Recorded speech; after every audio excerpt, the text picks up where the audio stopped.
আবু জাহেল, আমার টাকাগুলো নিয়ে যাও, আমার বাড়িগুলো নিয়ে যাও, আমার এর খেজুর বাগান তোমার। এত মানুষের সামনে আমার উলঙ্গ করাইয়া লজ্জা দিও না। আমার ছেড়ে দাও, আমার ছেড়ে দাও।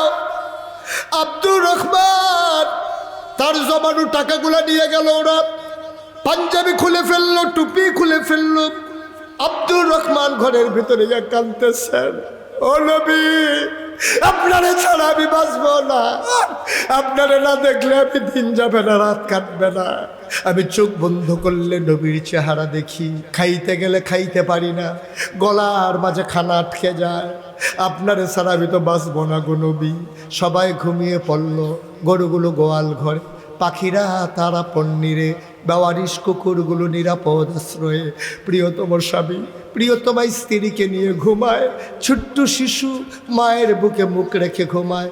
কেউ জাগনা নাই, আব্দুর রহমানের চোখে ঘুম নাই।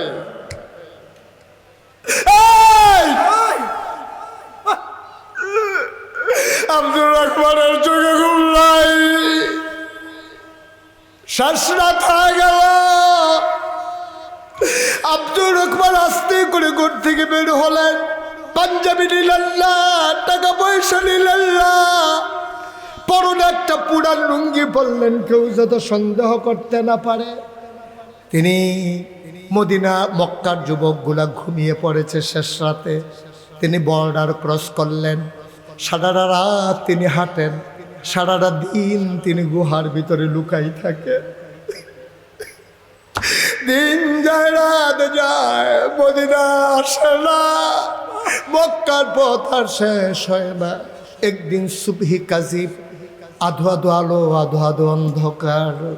আব্দুর রহমান চিন্তা করলেন, এখন তো সূর্য উঠে যাবে, আমি ধরা পড়ে যাব। তিনি দৌড় দিয়ে একটা খেজুর বাগানে লুকালেন। খেজুর বাগানে লুকিয়েছেন, হঠাৎ করে তিনি কান পেতে শুনলেন কে যেন ডেকে কয়, আসসালাতু খায়রুম মিনান নাওম। তিনি বুঝে ফেললেন আমি মদিনার কাছাকাছি চলে আসছি। তিনি আস্তে করে বের হলেন, দৌড়ে গেলেন মসজিদের কিনারে। কেউ তারে চিনে না, তিনিও কাউরে চিনেন না। ঠান্ডা পানি দিয়ে ওযু করে মসজিদে ঢুকলেন। আল্লাহর নবী মসজিদে ঢুকলেন, ইমামতি করলেন, নামাজ হয়ে গেল। নামাজ শেষে নবীর একটা অভ্যাস ছিল, মুসল্লিদের দিকে তিনি ঘুরে বসতেন। তিনি ঘুরে বসে জিজ্ঞেস করেন, বাবারা কেমন আছো সবাই? কই, ইয়া রাসূলুল্লাহ, আমরা সবাই ভালো আছি। নবীজি বললেন, ওই কোনায়টা কে বসে আছে খালি গা? এইরকম একটা সাহাবা ছিল আমার মক্কা, এইরকম একটা সাহাবা ছিল আমার মক্কায়, নাম তার আব্দুর রহমান। তা আমার বড় পাগল ছিল, তে জানি কেমন আছে মক্কায়। তোমার দেখতে পুরো আব্দুর রহমানের মতো মনে হয়।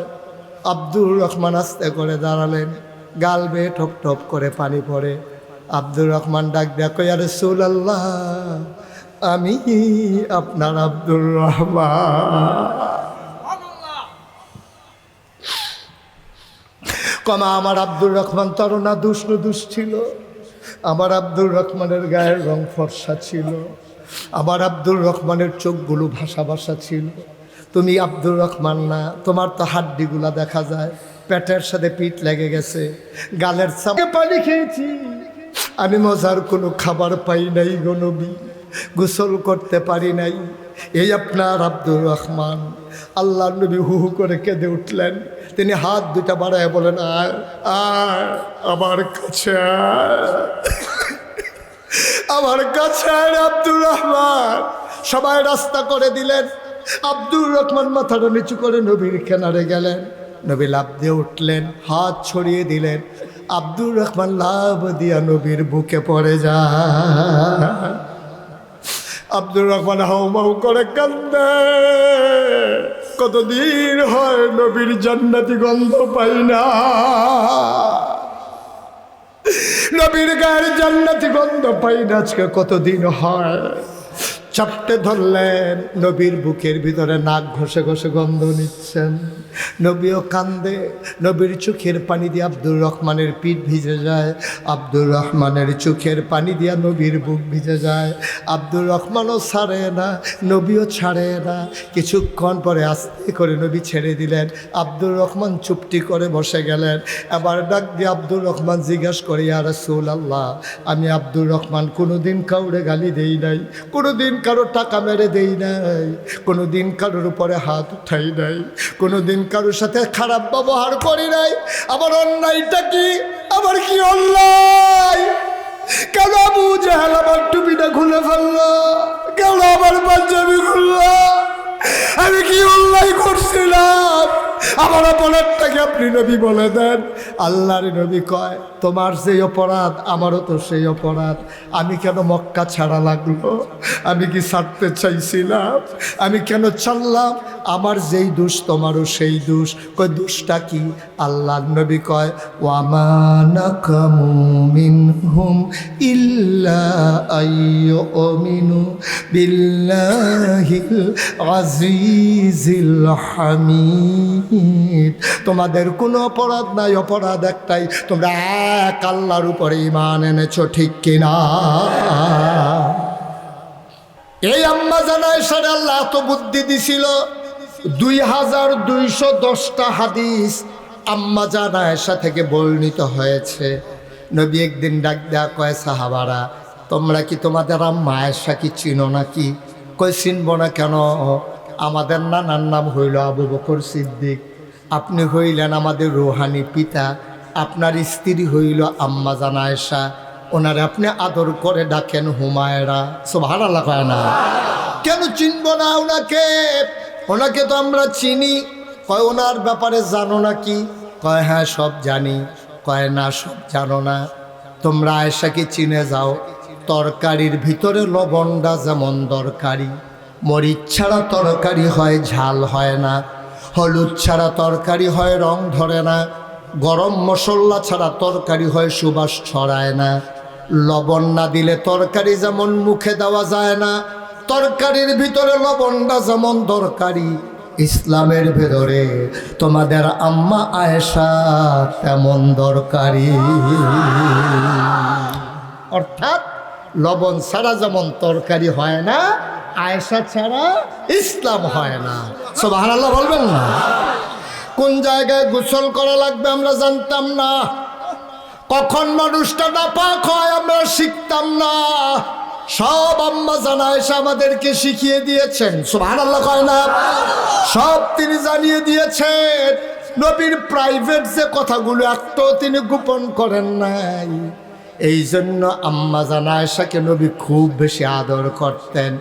মাঝে মাঝে নবী যখন আল্লাহর মাঝে বিলীন হয়ে যেতেন, ফানা ফিল্লাহ, আল্লাহর মাঝে যখন নিজেকে বিলীন করে দিতেন, অনেক সময় তিনি কোনো মানুষকে চিনতে পারতেন না। কাছাকাছি আসার পরে আবার স্থিতি অবস্থায় তিনি সব মনে পড়ত, সব বুঝে নিতেন।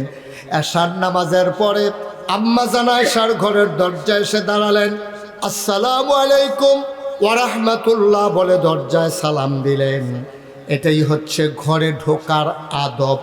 আপনি যার ঘরে ঢুকবেন দরজায় দাঁড়াইয়া আগে সালাম দেবেন।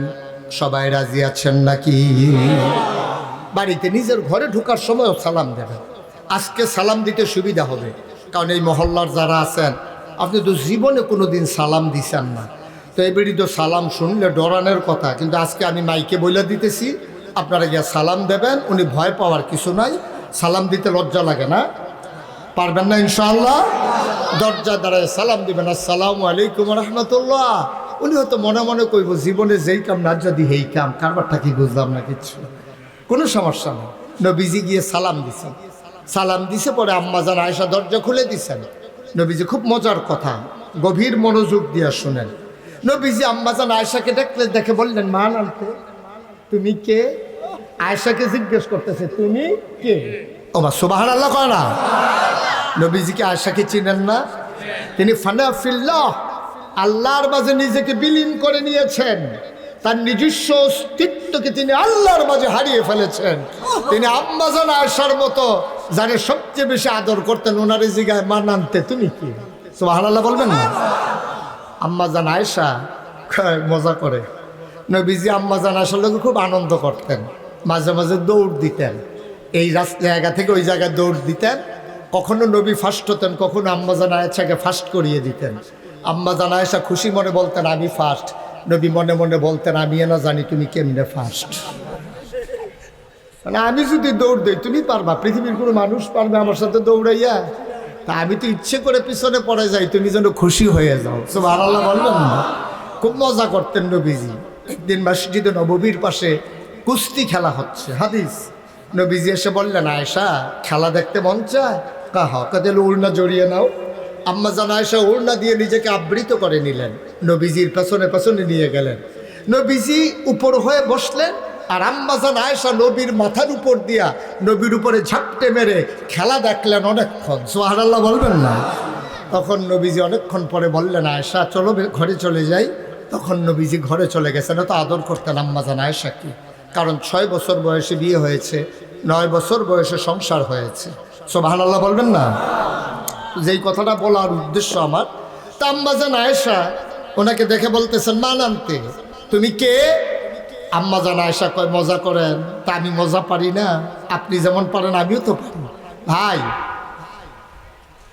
এদিকে এদিকে, এটা না কথা হইলো, আমরা ভিতরে একটা চুক্তি হইলো যে আমরা একজন আরেকজনের দিকে চাইয়া থাকবো, আপনি ওই দিকে চাইয়া দিচ্ছেন।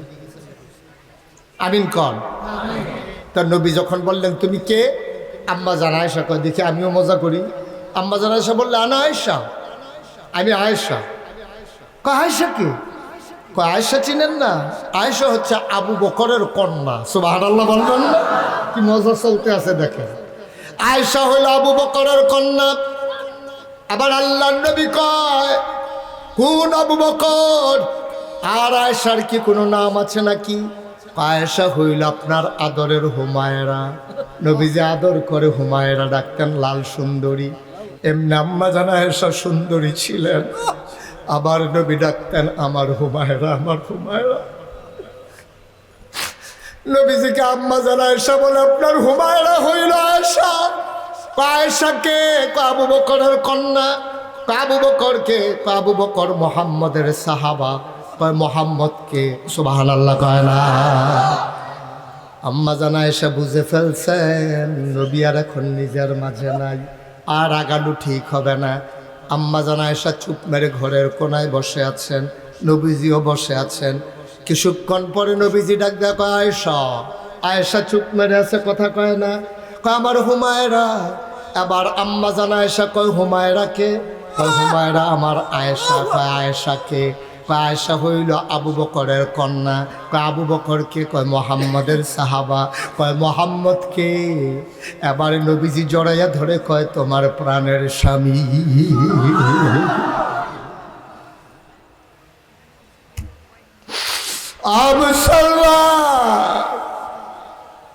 আমি বলছিলাম সকল নবী এবং রাসূল মিলে যাও, আমার নবীজি একাইতা। আম্মা জান আয়েশা ঘরের ভিতরে শুয়ে আছেন, প্রচন্ড গরম, ভ্যাপসা গরম। আমার নবী এসার নামাজ পড়ে দরজায় এসে নক করলেন। আম্মা জান আয়েশা দরজা খুলে দিলেন।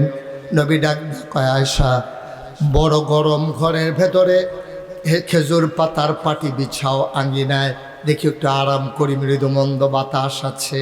ঘরের সামনে পাটি বিছানো হলো। আম্মা জান আয়েশা আসন পেতে বসলেন। নবীজি কুলের ভিতরে মাথা রাখলেন। আল্লাহর নবী আনন্দে শুয়ে আছেন। আম্মা জান আয়েশা এত কাছে পেয়ে কপালের ভিতরে আস্তে করে টিপে দিচ্ছেন, চুলের মাঝে আঙ্গুল দিয়ে বিলি কেটে দিচ্ছেন। নবী আনন্দে চোখ বন্ধ করে আছেন। আম্মা জান আয়েশা কয় চতুর্দশী পূর্ণিমার চাঁদ আকাশে হাসে, ফকফকা জ্যোৎস্না, মৃদুমন্দ বাতাস। এমন আবহাওয়া, মজার আবহাওয়া পাওয়া যায় না। নবীর সাথে একটু মজা করে কথা কই দেখি। আম্মা জান আয়েশা কয় ইয়া রাসূলুল্লাহ, ইয়া হাবিবাল্লাহ, ইউসুফ নবী নাকি খুব সুন্দর। সুবহানাল্লাহ বলবেন না? কয় হ ইউসুফ নবী তো অনেক সুন্দর। কয় আপনিও তো সুন্দর। কয় সন্দেহ আছে নাকি? কয় না না, ইউসুফও সুন্দর, আপনিও সুন্দর, ইউসুফও নবী, আপনিও নবী, তো সমান সমান হয়ে গেল। আপনি না বলে সেরা নবী, সুবহানাল্লাহ কয় না? তো ইউসুফও সুন্দর, আপনিও সুন্দর, ইউসুফ নবীও নবী, আপনিও নবী, তো পার্থক্য কি? দুইজন তো একই রকম। আবার আল্লাহর নবী মুচকি হাসি দিয়া কয়, শুনো শুনো শুনো, ইউসুফও সুন্দর, আমিও সুন্দর, ইউসুফও নবী, আমিও নবী, পার্থক্য হইল আমি হইলাম ইউসুফ নবীর নবী। আমি নবীদেরও ইমামুল মুরসালিন, তিনি সকল রাসূলগণের ইমাম। এই নবীজির তিনটা বিখ্যাত উপাধি আছে, আর যার কারণ নাই। একটা হলো তিনি রহমাতুল লিল আলামিন, সুবহানাল্লাহ কয় না? প্রমাণ কি? তিনি যে রহমাতুল লিল আলামিন। ও গাজীপুরের মুসলমান, 5 ওয়াক্ত নামাজে প্রতি রাকাতে, ফরজ হোক আর ওয়াজিব হোক, সুন্নত হোক আর নফল হোক, 5 ওয়াক্ত নামাজে আমরা বারবার আল্লাহকে জানিয়ে দেই আলহামদুলিল্লাহি রাব্বিল আলামিন। সমস্ত প্রশংসা কেবলমাত্র শুধুমাত্র ওই আল্লাহর জন্য, যিনি সমস্ত জগৎ সমূহের জন্য রব। সুবহানাল্লাহ বলবেন না? তার জন্য সমস্ত প্রশংসা। এখন আপনি যদি বলেন যে হুজুর রব কারে কয়, আমাকে যদি আপনি জিজ্ঞেস করেন খালেক কারে কয়, আমি এক কথায় বলতে পারবো। যদি বলেন মালেক, তাও এক কথায় বলতে পারবো। যদি বলেন রাজ্জাক, তাও এক কথায় বলতে পারবো। যদি বলেন হাইয়ুল কাইয়ুম, তাও এক কথায় বলতে পারবো। কিন্তু আপনি যদি আমাকে জিজ্ঞেস করেন হুজুর রব কারে কয়, এক শব্দে বলেন দেখি। আমি অনেক গবেষণা করেছি, আমি অনেকগুলো লুগাত খুঁজে খুঁজে দেখেছি, ওলামায়ে কেরামের সাথে কথা বলেছি। রব এমন একটা শব্দ যেটা এক কথায় বোঝানো যাবে না। অন্তত রব কারে কয় বুঝাইতে হলে 5টা লাইন লাগে। কয় লাইন? আরে ঘুমাই গেছেন সব তো, কারে জিগাইতে আসছি? কয়টা লাইন? আরে জোরে কথা কোন, কয় লাইন? উনি মাথা লারে কয় সবার যেই মত, আমারও হেই মত। কয় লাইন? 5টা লাইন ছাড়া রব কারে। বাবা আপনাকে বসে যেতে হবে, আপনি ফিক্স করে দিয়ে বসেন, আর একবার উঠবেন না আপনি। রব 5টা লাইন দিয়া রব বুঝানো লাগে, আর আগে রব বুঝানো যাবে না। আমি একটা একটা করে লাইন বলি, আপনি খেয়াল করেন। বান্দার যা দরকার, বান্দাকে, আহা বান্দাকে আমরা, আমাদের যা দরকার, বান্দার যা দরকার, বান্দা নিজেও জানে না কি দরকার। দরকারি জিনিসটা দরকারের সময় পরিমাণ মতো চাওয়ার আগে। সুবহানাল্লাহ। আপনি কি বুঝতে পারছেন? কিচ্ছুই বুঝতে পারেন নাই আপনি। ওজন বুঝছেন এই কথা? বান্দার যা দরকার, অর্থাৎ আমাদের সকল মানুষের যা দরকার, দরকারি জিনিসটা দরকারের সময় পরিমাণ মতো চাওয়ার আগে। সুবহানাল্লাহ কয় না? বান্দার কি দরকার বান্দা নিজেও জানে না, কখন দরকার তাও জানে না, কি পরিমাণে দরকার জানে না, বান্দা চাইতেও পারে না। এই জন্য বান্দার যা দরকার, দরকারি জিনিসটা প্রয়োজন মতো পরিমাণ মতো চাওয়ার আগে যিনি বান্দাকে দিয়ে দেন তিনি হইলেন রব। আপনি যদি বলেন হুজুর এমন একটা জিনিসের নাম কোন যেটা আমরা জানি না, আমাদের দরকার, এখন বললেই বুঝবেন।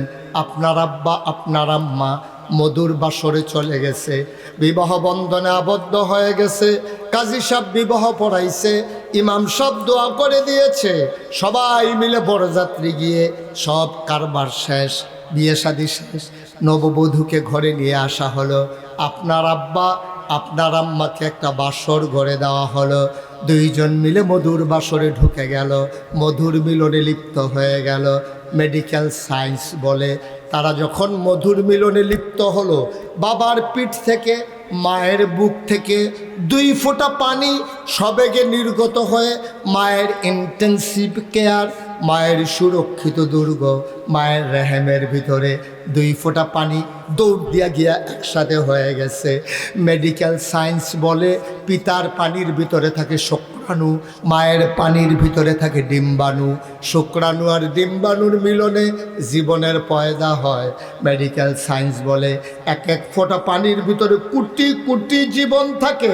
যখন দৌড় দিল পানি, মায়ের রেহেমের মুখটা খুলে গেল, একটা জীবন দৌড় দিয়ে ভিতরে ঢুকে গেল। আল্লাহর কুদরত, আল্লাহ মুখটার সাথে সাথে বন্ধ করে দিলেন। একটা জীবন ঢুকার পরে রেহেমের মুখটা বন্ধ হয়ে গেল, বোতলের মুখ বন্ধ। বাকি জীবনগুলা চতুর্দিক দিয়ে দৌড়তে আছে। ওই যেইটা ভিতরে ঢুকছে ওটারে চোখ পাক দেয়, চোখ রাঙ্গায়, ধমক দেয়, কয় বাইরে আসো, তুমি ঢুকে গেছো, আমাদেরকেও ঢোকাও। ভাই, আল্লাহর কুদরত, দৌড়াদৌড়ি করে করে রাগ দেখাইয়া বাকিগুলো মরে যায়। ওই যুদ্ধ করে একটাই জিতে যায়, ওই জীবনটাই তোমার জীবন, আমার জীবন, ঠিক কিনা? তুমি এমনি এমনি এমনি টিকন, যুদ্ধ হয়েছে, তোমার লোকে ঘুষাঘুষি হয়েছে, তোমার সাথে মারামারি হয়েছে, কুস্তি হয়েছে, সবাই হেরে গেছে, তুমি জিতে গেছো। তুমি জিতে গেছো বলে দুনিয়াতে এসেছো, নাইলে তুমি ওখানেই মরে যেতা, ঠিক কিনা বলো? তুমি জিতে গেছো। এখন 2 ফোঁটা পানি, কোরআন বলছে এই 2 ফোঁটা পানি 1 ফোঁটা রক্ত হয়ে যায়। 1 ফোঁটা রক্ত 1 টুকরা গোশত হয়ে যায়। এই গোশত আস্তে আস্তে প্রলম্বিত হয়, বড় হয়। এটার ভিতরে নাক হয়, মুখ হয়, চোখ হয়, কান হয়, হাত হয়, পা হয়, এবং আল্লাহ ফুক দিয়ে তার রূহ তার ভিতরে ঢুকিয়ে দিলেন। সুবহানাল্লাহ বলবেন না? বান্দা এখন রূহ পেয়েছে, বান্দা এখন জীবন পেয়েছে। মা রাতের বেলা ঘুমিয়ে পড়েছে, হঠাৎ করে বাবা হাত দিয়া দেখে মা নাই। গেল কই, গেল কই? পেটের ভিতরে সন্তান এখন বড় হইতেছে, মাথা দিয়া ঢুস মারে, হাঁটু দিয়া গুতা মারে, মায়ের কলিজায় লাগে, মার ঘুম ভেঙে যায়। জানালার শিক ধরে দাঁড়াইয়া দাঁড়াইয়া কান্দে, ও মুসলমান, তুমি এখন পেটের ভিতরে বড় হচ্ছ, তোমার তো খাবার লাগবে। তুমি তো জানো না তোমার যে খাবার দরকার, বান্দার কি দরকার, বান্দা নিজেও জানে না। তোমার যে খাবার দরকার তুমি জানো না, তোমার মাও জানে না, তোমার আব্বাও জানে না। তোমার মায়ের পেটের ভিতরে দিয়ে আব্বা চলে গেছে বিদেশ, বাবা কত খবর লয় মোবাইলে, আব্বার শরীর কেমন, আম্মার শরীর কেমন, মুরগির বাচ্চাগুলো সব আছে নাকি, ডিম পাড়ার সময় হয়েছে নাকি, দুধ রাখো নাকি রুচ করে, বাজারে কয় টাকা বাকি হয়েছে দোকানে, তোমার চেহারা কালো হইয়া গেছে, এখনো কি ফেয়ার অ্যান্ড লাভলি দাও না?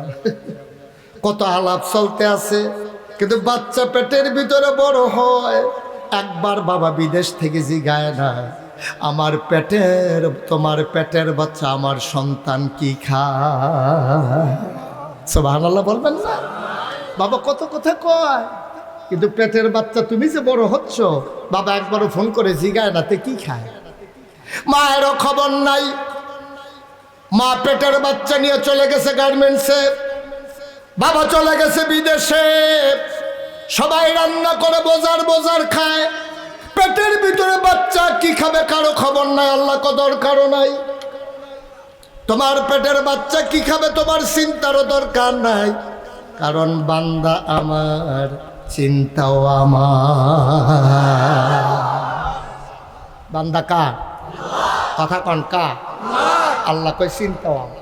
তুমি চিন্তা করে পারবা না তো, মায়ের পেটের ভিতরে তুমি খাওয়া বাকি, কত মেশিন আবিষ্কার হয়েছে, কিন্তু মায়ের পেটের ভিতরে বাচ্চাকে খাওয়াবে এই মেশিন এখনো আবিষ্কার কি? আল্লাহ এটা কেমন আল্লাহ? বান্দার কি দরকার বান্দা জানে না, বান্দার খাবারের দরকার চাওয়ার আগে পরিমাণ মতো যিনি ওই জায়গায় দিয়ে দেন তিনি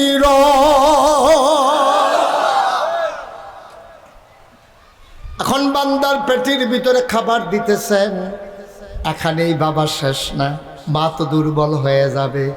আল্লাহকে এই লাইন আমি করে রাখছি। এবার মা আর সন্তানের মাঝে নাভি দিয়ে একটা কানেকশন লাগাই দিছে, মায়ের মাসিকের রক্তটা বন্ধ করে দিয়েছে, অতিরিক্ত রক্তরা সবটা নাভি দিয়া সন্তানের পেটের ভিতরে চলে যায়। টয়লেট লাগে না, ওয়াশরুম লাগে না, প্রস্রাব পায়খানার দরকার নাই। সন্তান তিল তিল তিল তিল করে বড় হয়, সে দুনিয়াতে আসবে খাবে কি? দুনিয়ার সব কিছুর ভিতরে ভেজাল, বাতাসের ভিতরে অক্সিজেন, অক্সিজেনের ভিতরে কালো ধোঁয়া, ইটের ভাটার ধোঁয়া, সে টান দেবে কেমনে শ্বাস? পাঙ্গাস মাছের ভিতরে বিষ, দুধের ভিতরে চিংড়ি মাছ। দুধের ভিতরে কি? চিংড়ি। এখন দুধ যখন চুলায় বসাইছে, চিংড়ি মাছ লাফ দিয়ে উঠছে। মহিলা তো ভয় পেয়ে গেছে, কিরে দুধের ভিতরে চিংড়ি মাছ কি লেগে? তো লোকের নিয়ে দেখাইছে, দেখছেন আপনি কোথা থেকে দুধ আনছেন? দুধের ভিতরে তো চিংড়ি মাছ পাওয়া গেছে। সেই লোক দুধ লইয়া ওই দুধ ওনার বাড়িতে গেছে, গিয়া সেটাকে, ভাই সবসময় আপনার তো দুধ নেই, আজকে তো দুধের ভিতরে চিংড়ি মাছ পাওয়া গেছে, ঘটনা কি? নিশ্চয়ই আপনি দুধের ভিতরে পানি দেন। কারে না, কিন্তু চিংড়ি মাছ ঢুকলো কেমনে? ওই যে গাবি যে ফেনা খায়, ফেনার লোকে চিংড়ি মাছ পেটে ঢুকে গেছে, দুধের সাথে বাড়িয়ে গেছে। বান্দা খাবে কি? আমার আল্লাহ চিন্তা করলেন, মায়ের নাভির সাথে নাভির কানেকশন লাগাই দিলেন। কি আল্লাহ এটা? আমার কি আল্লাহ? তুমি আল্লাহ চিনো না। সুতরাং এই বান্দাকে ফাটা পানি থেকে রক্ত বানালো, গোশত বানালো, হাত পা নাক কান চোখ মুখ বানালো, মায়ের রেহেমের ভিতরে বান্দাকে বড় করলো, পেটের ভিতরে খাবার দিল, তোমার দুনিয়াতে আসার সুযোগ দিল, হাঁটার ক্ষমতা দিল, দেখার ক্ষমতা দিল, ধরার ক্ষমতা দিল। ভাই, তাইলে এই বান্দা যিনি বানিয়েছেন তিনি কে? জুড়ে কন, তিনি কে? তাইলে আমাদের যিনি রব তিনি কে? তাইলে বান্দার জীবনের মালিক কে? মালের মালিক কে? কোরআনুল কারীমে সূরা তাওবার 111 নম্বর আয়াতে আল্লাহ কয়, ইন্নাল্লাহ হাশতারা মিনাল মুমিনিনা আনফুসাহুম ওয়া আমওয়ালাহুম বিআন্না লাহুমুল জান্নাহ। বান্দারে, ও বান্দা, সব তুই ভুলে গেছস। তোরে আমি জিজ্ঞাইছিলাম জান্নাতে যাইবিনি, তুই চিৎকার করে বলছিলি হ জান্নাতে যেতে চাই। আমি বলছিলাম ইন্নাল্লাহ হাশতারা, আল্লাহ ক্রয় করে নিয়েছেন মিনাল মুমিনিনা, মুমিনদের কাছ থেকে, আনফুসাহুম ওয়া আমওয়ালাহুম, তাদের জান এবং তাদের মাল। আমরা বলছিলাম কি দিয়া কিনছেন? কয় বিআন্না লাহুমুল জান্নাহ, আমি যেই জিনিসটা দিয়া কিনছি তার নাম হইল জান্নাত। তাহলে জান আমরা বিক্রি করে দিয়েছি কার কাছে? মাল বিক্রি করে দিয়েছি কার কাছে? তাহলে জানের মালিককে, মালের মালিককে? এই জমিন কার? ভাই, জানো আল্লাহর, মালও আল্লাহর, জমিনও আল্লাহর। তুমি একটু চিন্তা করেছো, দেখেছো নাকি? তোমার মুখে দিয়া যা আসে চিৎকার করো। এ আল্লাহ তোমার জানটা দিছে বইলা তুমি এই জান ব্যবহার করে কথা বলো, শরীরে শক্তি আছে বইলা তুমি দৌড় দাও। সুতরাং এই জান আল্লাহর মাল, আল্লাহর। তোমার এই জানের মাল ব্যবহার হবে কেবল আল্লাহর জন্য, ঠিক কিনা? এই জান ব্যবহার করে কারণ আমি স্লোগান দেওয়া যাবে না। স্লোগান হবে একমাত্র নারায়ে তাকবীর, আর বাইরে কোনো স্লোগান নাই। উমুক ভাইয়ের চরিত্র, ওই যে কি এইসব চলবে না আব্বা। কেবলমাত্র স্লোগান হবে আল্লাহর, কারণ জান আল্লাহর, মাল আল্লাহর, তুমি আল্লাহর, জমিন আল্লাহর। কণ্ঠ দিয়েছেন আল্লাহ, আওয়াজ দিয়েছেন আল্লাহ, সুতরাং আওয়াজ হবে শুধুমাত্র আল্লাহর জন্যে, ঠিক কিনা? কোনো মানুষের জন্য স্লোগান হতে পারে না, কোনো মানব কোনো মতবাদের জন্য স্লোগান হতে পারে না। যেহেতু তুমি আল্লাহর, আমি আল্লাহর, আমরা সবাই আল্লাহর, আর যেতে চাই জান্নাতে। সুতরাং আমরা যারা ইমানদার জান্নাতের আশা করি, মনে রাখা লাগবে ইমান যেহেতু একমাত্র আল্লাহর জন্য এনেছ, ইমান আনার কারণে টিটকারি হবে, মস্কারা হবে। সুতরাং মনে রাখবো, নবী যেমন অটল পাহাড়ের মতো দাঁড়িয়েছিলেন, গাজীপুরের মানুষ মনে রাখা লাগবে মামলা হবে, হামলা হবে, জাল জুলুম নির্যাতন হবে, প্রয়োজনে জীবন দেওয়া যাবে, ইমান দেওয়া যাবে না। রাজি আছো কিনা? হাত তুলে দেখা।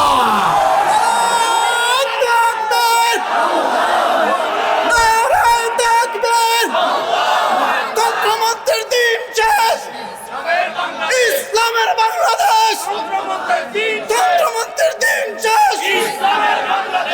সবাই পড়েন আমিন। সুতরাং আমরা কার? এই জমিন চলবে কার?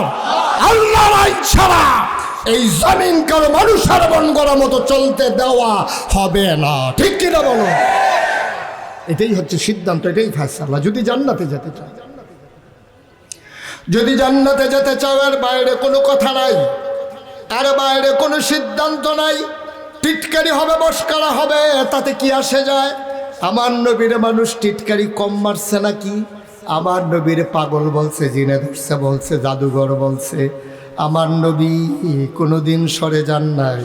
আমার নবীর জন্ম, খুব খেয়াল করে, আমার নবীর জন্ম মক্কায়, শৈশব মক্কায়, কৈশোর মক্কায়, তারণ্য মক্কায়, যৌবন মক্কায়, বিয়ে করলেন মক্কায়, নবীর শ্বশুর বাড়ি মক্কায়, নিজের বাড়ি মক্কায়, মেয়ে বিয়ে দিলেন মক্কায়, ব্যবসা করলেন মক্কায়, বংশধর মক্কায়, বাড়িঘর মক্কায়। আমার নবী থাকতে পারলেন না মক্কায়। তো তুমি আমি কোন লাটসা বলছি? তুমি আমি কে? আমরা সবার সাথে ভালো, সবার সাথে ভালো, এত ভালো ভালো না, ঠিক কিনা? তোমার যদি সুদখুরেও ভালো কয় তাহলে বুঝতে হবে তুমি সিটারের হেডকোয়ার্টার। তোমার মদখুরেও ভালো কয়, সুদখুরেও ভালো কয়, বেনামাজিও তোমারে পছন্দ করে, তুমি হইলে আলু মার্খা মুসলমান, সুটকি তো লাগো, গুস্ত তো লাগো। তোমার ইমান নাই, এটা ইমানের পরিচয় না আব্বা, ইমানের পরিচয়টা। তুমি যখন ইসলামের পটে অটল দাঁড়িয়ে যাবা, সুদখুর তোমাকে পছন্দ করবে না, বেনামাজি তোমারে পছন্দ করবে না, ঘুষখুর তোমারে পছন্দ করবে না। যারা মানব রচিত মতবাদ জমিনে কায়েম করতে চায়, যারা এতদিন তোমারে দাওয়াত দিয়া খাওয়াইছে, তুমি স্পষ্ট কথাটা বলার পরে তোমার দিকে ফিরেও তাকাবে না, ঠিক কিনা? আমি বলি তাকানোর দরকারও তো নাই। দুনিয়ার সবাই মিলে মনে করো তোমার হয়ে গেল, কি লাভ হবে তোমার? দুনিয়ার সবাই মিলে তোমারে যদি দেয় ফুলের মালা, কবরে যাওয়ার পরে যদি গিয়া দেখো জুতার মালা, তাইলে এই ফুলের মালার কোনো দাম নাই। দুনিয়ায় সবাই মিলে যদি দেয় জুতার মালা, কবরে যাওয়ার পরে যদি দেখো হুর গেলমানেরা দাঁড়িয়ে আছে ফুলের মালা নিয়া, তোমারে ডাইকা ডাইকা কয় আহলান সাহলান মারহাবা, মোস্ট ওয়েলকাম, আমাদের ভুবনে আপনাকে স্বাগত। কপাল খুলে যাবে তোমার। ওই জুতার ফিটার কথা মনেও থাকবে না, ওই যে দৌড়ান দিছিল রাস্তায় ফালাইয়া, তোমার মনেও থাকবে না। তোমার স্যান্ডেল যে হারাই ফেলছিলা, মনেও থাকবে না। তোমার টুপি যে কেড়ে নিয়েছিল, তোমার মনেও থাকবে না। তোমার নামে যে মামলা হয়েছিল, তোমার মনেও থাকবে না। ইমানদার, এটাই হচ্ছে ইমান, ঠিক কিনা বলো? কয়দিনের জিন্দিগি মেলা, বাঁচবেন কয় বছর? 60, 70, নাইলে 80, নাইলে 90। আপনি কই যান? এখন তো হ্যাঁ নাই না, এখন তো যাওয়ান লাগে, এখন লোক নাই। আমিন কন, জোরে কন। কষ্ট হইতেছে আপনাদের? আমি প্রথমে মনে করছিলাম বেশিক্ষণ ওয়াজ করব না, এখন সিদ্ধান্ত বদলাইছি, দেরি হইব, সাংঘাতিক দেরি হইব। এমন আছে ফজরের আজানও দিতে পারে, হুজুরের নাইয়া বেড়াইয়া সিফা দিয়া লাইছে। আচ্ছা ঘুমান ঘুমালা, ঘুম নাই যাচ্ছে, বাইক ফোন দিয়া কই যাতে নাইতে দেরি হইব। আমিন কয় না রে ভাই?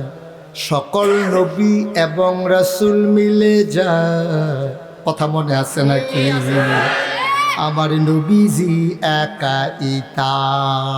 কি মজার নবী, কি মর্যাদার নবী, তুমি বুঝছো কিচ্ছু? নবীর দাউদ আলাইহিস সালাম, ওনারে আল্লাহ দিছে সুন্দর কণ্ঠ। কি দিছে? কথা কয় না, কি দিছে? হাদিস শরীফ আসছে, আমরা যখন জান্নাতে যাব, যাবেন না সবাই ইনশাআল্লাহ? আমরা যখন জান্নাতে যাব ইনশাআল্লাহ, অবশ্যই যাব, অবশ্যই যাব। আমরা জান্নাতে যাব না, কই যাবো আমরা? এই দুনিয়ায় তো কিছু পাইলাম না। হ্যাঁ, নবীও যদি জান্নাত না পাই, তা আমরা উপায় কি? কি আর ফেরেস্তা টেরেস্তা যাতা দিয়ে লইয়া ফুটে জমকে হুজুর লইয়া বাধা দিতে হলো, শহর হ্যাঁ তো শহর, ফেরেস্তা টেরেস্তা 3-4টা লইয়া আনজা দিয়ে ভিতরে গিয়া ফুটে জমুক, আল্লাহ যা করা কর। এটা অপেক্ষা করা যাবে নাকি? সময় কো মার হাবা কয় না রে, কষ্ট হইতে আছে না? গাজীপুরের তার জোর কম, হ্যাঁ? এত জোর কম হইলে চৌরাস্তা দখল দিবেন কেমনে মিয়া? এই যে উনি উঠছে কেন, উঠছে কেন? আরে ওনারে বসা বসা, উঠতেন না মাহফিলে, উঠে উঠে, এটা আমি পছন্দ করি না ভাই। একটু বসেন, লম্বা সময় না, উনি উঠলো না, হইল উনি যে শুনছে ফজর পর্যন্ত সহ্য করতে পারছে না।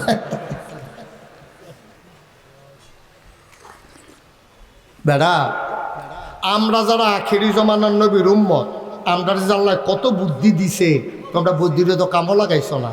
বুদ্ধি কাজে লাগানো দরকার ছিল ইসলামের পক্ষে, তোমরা হেই বুদ্ধি কামাই লাগাইছো, কাজে লাগাইছো সিটারি বাটফারির পক্ষে, ঠিক কিনা? তোমরা হেই বুদ্ধি কামে লাগাইছো দেশের টেহা কেমনে বিদেশ ফারান যাইব, কত কায়দা কইরা মালয়েশিয়া নিয়ে টেহা বাড়াইছে। কানাডায় গিয়া বেগম পাড়ায় সেকেন্ড হোম বানায়, ওই যে কায়দা করে বুদ্ধি কামা লাগানোর দরকার ছিল ইসলামের পথে, সেই বুদ্ধি কাজে লাগাইছে ব্যক্তিগত স্বার্থে। কানাডা নিয়ে টেহা বাড়ায়, মালয়েশিয়া টেহা বাড়ায়। আমি কই বেড়া তুমি কি আল্লাহরে চিনছো? আল্লাহরে তো তুমি বুঝোই নাই। আল্লাহ তো ধরে ধরে ধরে না, ধরলে আল্লাহ। এই যে এখন খাইছে ধরা, 17 বছর লাগাইয়া যা জমাইছে ফাটাই টাটাই সারছে, হেতে গিয়া সদরঘাট, কি সুন্দর দাড়ি, কি সুন্দর পাঞ্জাবি, সাদা ফকফকিয়া, হ্যাঁ মনে হয় যেমন ফেরেস্তা নাজিল হইছে। ওমা সদরঘাট নৌকার ভিতরে ধরা পড়ছে কামাইয়া কুমাইয়া হোমা।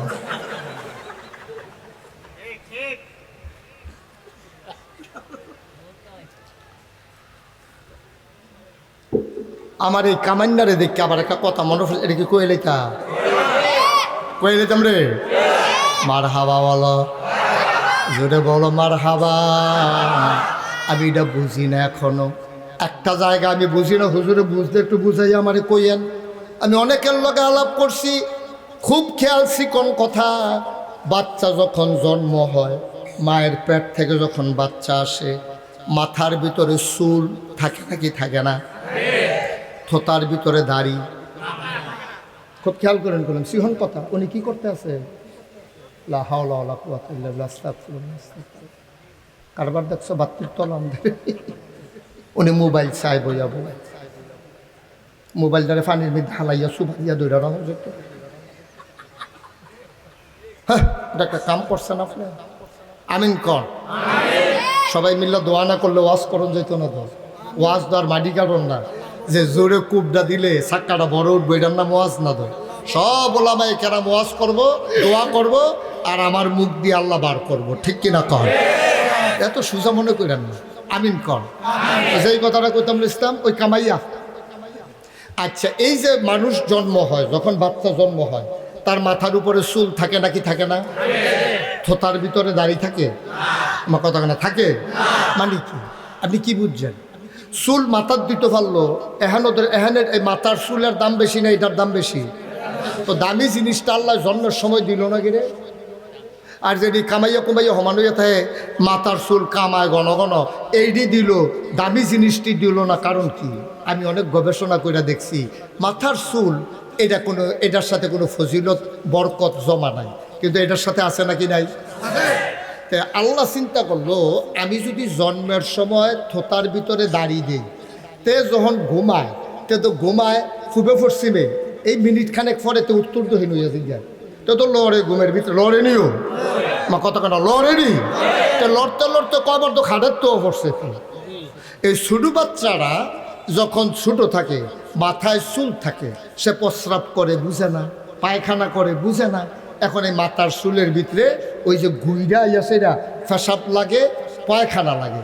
আল্লাহ চিন্তা করলো, আমি এই দাড়ি বরকতময় দাড়ি দিয়েছি, এই দাড়িগুলোর ভিতরে যদি প্রস্রাব পায়খানা লাগে, এটা দাড়ির অপমান হবে। এই জন্য সে যখন বুঝবে প্রস্রাব কারে কয়, পায়খানা কারে কয়, নাপাক কারে কয়, পাক কারে কয়, তার যখন আকল হবে, তখন আমি আস্তে করে দাঁড়িয়ে দেব, যেন তে কামাইতে সুবিধা হয়। তাই জন্য বুজ্জা টুজ্জা কামাইতে পারে, এই জন্য। তাইলে দাড়ি আপনার উঠে নাই আগে, দাড়ির চুল আসছে আগে। আপনি চুল 100 বার কামান, মরণের আগের দিন পর্যন্ত কয়েক হাজার বার দড়ির ভিতরে গিট্টু দিয়ে কামান, আমার কোনো আপত্তি নাই। কিন্তু দাড়ি আল্লাহ তখনই দিছে যখন তার রাখার সময় হয়েছে, ঠিক কিনা? কারণ আমরা হুজুররা দাড়ি রাখবো, হাতে বয়স হইলে দাড়ি রাখবো, তো এমন কামান কামাইছে, চামড়া বেড়াইয়া বড় হয়ে গেছে গা, সাফার দাঁত পড়ে গেছে গা। আগে টান টান চামড়া ছিল, এখন গর্ত হয়েছে, এখনও ফোয়া খানেক তেল রেখে সারাদিন সারা শৈল দেওয়া যায়, এমন গর্ত হয়েছে। অন্তে যখন দাড়ি কামাইতে গেছে, সেলুনের হাতে কয় জিব্বা দিয়া ঠেলা দিয়া ধরে, সিফাত ভিতরে গেছে। ইন্না লিল্লাহি ওয়া ইন্না ইলাইহি রাজিউন। তো এতক্ষণ পরে কইছেন কেন? আমার দি ওয়াজ শেষ হয়ে আইছে। তো এটা আমার কাছে কোন করতেন মাইকমেন্টের দৌড়ালেন নাকি যাতা দিয়া? ও মামা আপনার বাড়ি কাছে না, তাহলে ধরে এই কথাটা আগে বলা দরকার ছিল। আপনার খেয়ে দিচ্ছেন কোন আশায়? আমি তো কইতাছি কি রে, তেন আওয়াজ দেয় না কি রে, বুঝলেন আওয়াজ দিত। মাইক ঠিক করো। এখন কি শোনা যায়? হ্যাঁ শোনা যায়?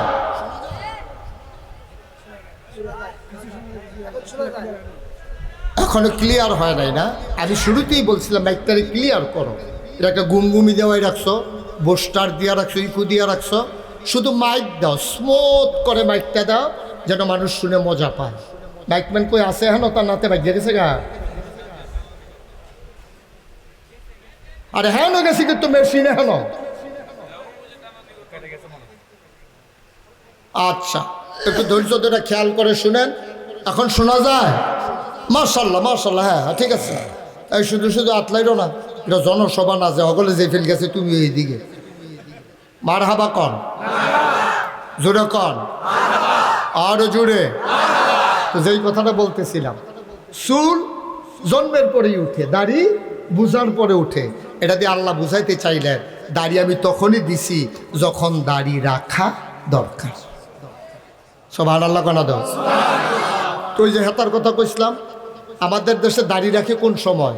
কামাইতে কামাইতে কামাইতে কামাইতে চামড়া ফট হয়ে গেছে গা, দাঁত ফইরা গাল টান টাল গাল ভিতরে ঢুকে গেছে গা। এখন যা বেড়ায় যে কামাইতে গেছে সেলুনও, সেলুনের হাতে কয় জিব্বা দিয়া ঠেলা দিয়া ধরে, এবারে কয় ঠেলতে আসি 12 আনা দো। পরে দুইজনে টান দিয়া ধইরা কামাইতে গেছে যে ওই সিফার ভিতরে একটা দাঁড়িয়ে আছি, সেইটা কাটতো গিয়া গালটা কাটতে নিচ্ছে। এখন গরমের ভিতরে এবার মাফলার দিয়ে আনে। এবার আর বউয়ে অনেকবার কইছে আপনি দাড়ি রেখা দেন, নায়নাত করবি আল্লাহ করলে হইছে, মাইয়া বিয়া দিছেন, কখনো আপনি দাড়ি কামান, আপনি আমার ঘরও কিতা হইলেন, ঠেলার লোকে কই জ্বালাইছে আর কি। নাউজুবিল্লাহ কইতেন না? এরপরে গিয়ে আমরা দেশও দাঁড়িয়ে রাখি, ঠিক কিনা কন? না আব্বা, এই কলিজার টুকরা যুবকেরা যেই দিন দাড়ি উঠবো ওই দিন থেকেই দাড়ি রাখা শুরু করবি। সুবহানাল্লাহ বলবেন না? কে কি বললো এটা দরকার নাই আমার। এই দাড়ি দেখে যেই মাই এখন বিয়া বইতে আইব হেডিরই বিয়া করিস, এরপরেও তো একজনও কয়টা কয়টা করণ লাগে গিয়েব। দাড়ি যারা পছন্দ করে না এই মাইয়া আমাদের ছেলেদের বউ হওয়ার দরকার নাই, ঠিক কিনা বলো? যারা দাড়ি পছন্দ করবে তারাই। আর আল্লাহরে কাত উপরে ভরসা করে রাখো, আল্লাহ সহজ করে দেবে। কথা তো আরেকটা মনে পড়ছে, এটা কি কইলিটা? ডক্টর মোহাম্মদ শহীদুল্লাহ 17 ভাষার পণ্ডিত। কত ভাষা? শুধু পারে না, পণ্ডিত। পণ্ডিত কয় ভাষা? উনি মুরিদ হইছে ফুরফুরার মুজাদ্দেদে জামান আবু বকর সিদ্দিক আল কুরাইশি রহমতুল্লাহ আলাইহির কাছে। এই ভারতীয় উপমহাদেশে দুইটা খানদান সবচেয়ে বেশি ইসলামের উপকার করেছে, একটা হচ্ছে ফুরফুরা আর একটা হচ্ছে জৈনপুর। সুবহানাল্লাহ বলবেন না? এই ফুরফুরার খানদানের যিনি পূর্বপুরুষ তার নাম ছিল মুজাদ্দেদে জামান আবু বকর সিদ্দিক কুরাইশি রহমতুল্লাহ।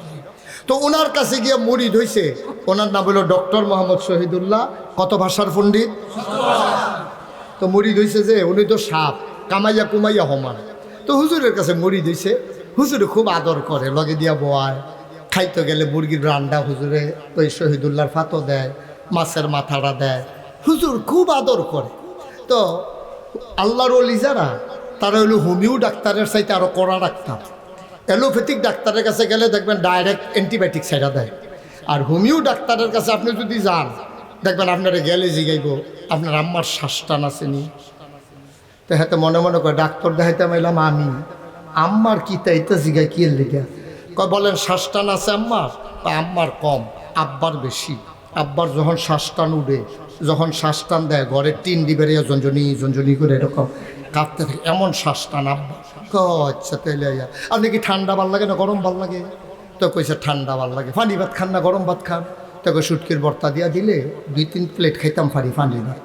এরকম আলাপ সালাপ চলতেছে। হোমিও ডাক্তার চিকিৎসা করে তার জেনেটিক কোনো প্রবলেম আছে কিনা, তার আব্বা আম্মার থেকে সে বংশানুক্রমে কোনো ডিজিজ তার ভিতরে আছে কিনা হ্যানও তারা চিকিৎসা করে। আল্লাহর অলি যারা তারা হোমিও ডাক্তারের চাইতে আরও কড়া ডাক্তার। সুবহানাল্লাহ বলবেন না? আর ডক্টর মোহাম্মদ শহীদুল্লাহ মুড়ি দেওয়ানের লগে লগে যদি হুজুরে কইতো বাটা বেয়াদব কোথাকার দাড়ি কামাইয়া মুড়ি তো বানাতে, তাহলে তো আর মানুষ বানান যেত না। হুজুরের কাছে মুড়ি দিয়েছে, হুজুর আদর যত্ন করে লগে দিয়ে রাখে।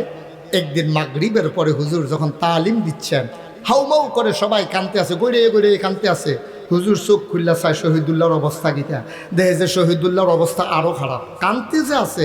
অনেকের ফানি তো দাড়ি টাটকা, এবার তোর দাড়ি নাই, দৌড়টিয়া ফাঞ্জাবি তাইয়া ফুটেছে গা ফানিটা, এইরকম এরকম ফাঞ্জাবি শুদ্ধ ভিজাইলিছে কানতে কানতে। হুজুরে আবার চিন্তা করছে ডক্টর মোহাম্মদ শহীদুল্লাহ যেই নমুনা হয়েছে, এখন মাশাআল্লাহ গোছাটা দিলে শিকড় সারতে আর দেরি। সুবহানাল্লাহ কয় না রে? ডক্টর মোহাম্মদ শহীদুল্লাহ গালের ভিতরে হাত দিয়া কয়, বাবা আর না কামাইলে সারে না। সুবহানাল্লাহ কইতেন না?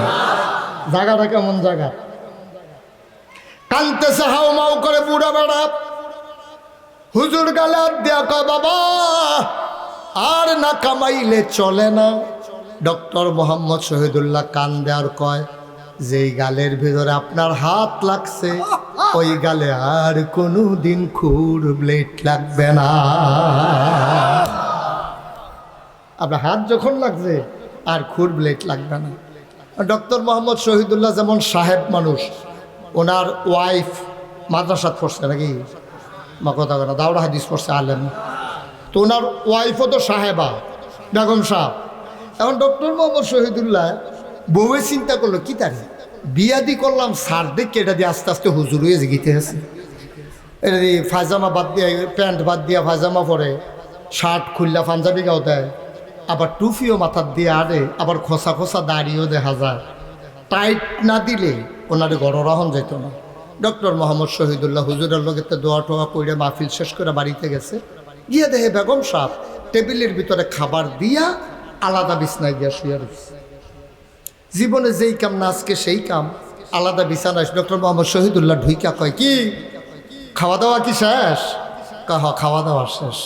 কত আমারে ফালাইয়াই খাইয়া ফেলছ? কহ আপনি এটাকে ফালাইয়াই খাইছি। আলগা বিছনার দিকে ঘুমাইছো, এক বিছনাত আমরা থাকি, তুমি দে আলাদা বিছনাত। কহ অহন থেকে আলাদা বিছনায়। শিক্ষিত মানুষ তো ডক্টর মোহাম্মদ শহীদুল্লাহ বুঝছে, দাঁড়িয়ে রিয়াকশন করছে, দাঁড়িয়ে কথা না, দাঁড়িয়ে। ডক্টর মোহাম্মদ শহীদুল্লাহ তো আর আমরার মতো না, আমরা হইলে তো এই ঘুমুর করে একটা কিল দিয়ে বই ফিটে দৌড়াইলে দাঁড়াচ্ছি তো তাতে গোলা। ডক্টর মোহাম্মদ শহীদুল্লাহ তো শিক্ষিত মানুষ, তোরাইতে ফিটাফিটিত গেছে না। উনি নামাজ পড়া অজু করে বিছানায় শুইয়া আল্লাহর কাছে চায়, আল্লাহ ও আল্লাহ, তুমি না বলছো আল্লাযীনা জাহাদু ফিনা লানাহদিয়ান্নাহুম সুবুলানা ইন্নাল্লাহা লামাআল মুহসিনিন। তুমি না বলছো যারা আল্লাহর পথে চলতে চায়, লানাহদিয়ান্নাহুম সুবুলানা, আল্লাহর পথে যারা চলতে চায়, তুমি না বলে তাদেরকে রাস্তা দেখাই দাও, সহজ করে দাও। আল্লাহ আমি দাঁড়িয়ে রাখতাম চাই, আমার বেগম সাহেব কামাইলেই তো চায়, আল্লাহ তুমি আমারে বুদ্ধি দাও, বেগম সাহেব যেন খুশি থাকে, দাড়ির জায়গার যেন দাড়ি থাকে। চাইছে কার কাছে? আল্লাহর কাছে চাইলে আল্লাহ দেয় নাকি দেয় না? গাজীপুর বোধহয় দেয় না নাকি, দেয় নাকি দেয় না? ডক্টর মোহাম্মদ শহীদুল্লাহ চোখটি একটু লাগছে, যা দেওয়ার আল্লাহ স্বপ্নে দিয়ে দিচ্ছে। ফজরের নামাজ পইরা উনি নাস্তা খাইতে বসছে ডাইনিং টেবিলে। বেগম সাহেবরা ডাক দিছে, কই গেলা? কাবি দেখানে আছি, এদিকে আস। তো বউ দৌড় দিয়ে আইসে, আইসা পরে বালিশের নিচে টাকা আছে, একটা টাকা দিয়া কাজের ছেলেটারে পাঠাও, বলো তাড়াতাড়ি 2টা ব্লেড আনতে। কি কথা কয় না, কি কি প্লেট? উনি মনে করছে নাস্তা দিব।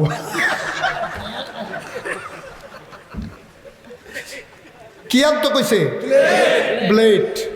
আমি তো কই কি তার উনি পাঞ্জাবি রাতমাত গুছাইয়া বইয়া রয়েছে কেড়ে, কয় যে প্লেটের পরে তো খানা শুরু। ব্লেড ব্লেড